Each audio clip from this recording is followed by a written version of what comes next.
L'autre grande question, c'est bien sûr l'attitude du MoDem qui se retrouve en position d'arbitre dans 37 grandes villes de France et 3 arrondissements à Paris.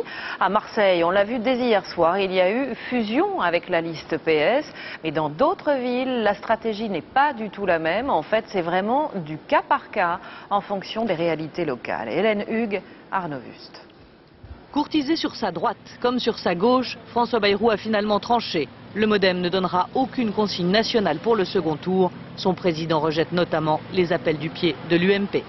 Je n'ai eu aucune négociation d'aucune sorte. Je n'ai d'ailleurs eu aucun appel d'aucune sorte, en provenance notamment de l'UMP.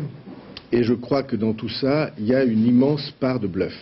L'UMP était pourtant prête à lui sauver la mise à Pau, où François Bayrou est en difficulté pour conquérir la mairie. En échange d'un soutien, l'UMP exigeait un accord global. François Bayrou a refusé, et du coup d'ailleurs il a paradoxalement refusé que la question de Pau, où lui-même est en situation délicate, soit abordée avec l'UMP. Tout se décide donc au cas par cas. Ainsi à Marseille, le candidat du MoDem, Jean-Luc Benamias, fait alliance avec le socialiste Jean-Noël Guérini pour faire barrage à l'UMP, Jean-Claude Gaudin. J'ai rencontré M. Gaudin et M. Guérini.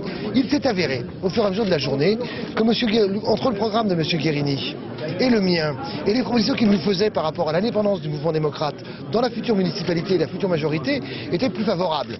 À Metz et à Colombes, le MoDem fusionne avec l'UMP. À Caen, c'est le retrait sans consigne de vote.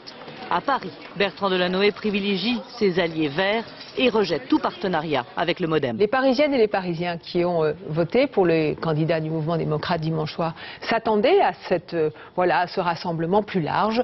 Ils attendaient de Bertrand Delanoë qu'il soit, on va dire, un maire d'ouverture, et il s'est comporté comme un candidat de fermeture. Du coup, Marielle de Sarnez maintient ses listes dans les 3 arrondissements où le MoDem a dépassé les 10%.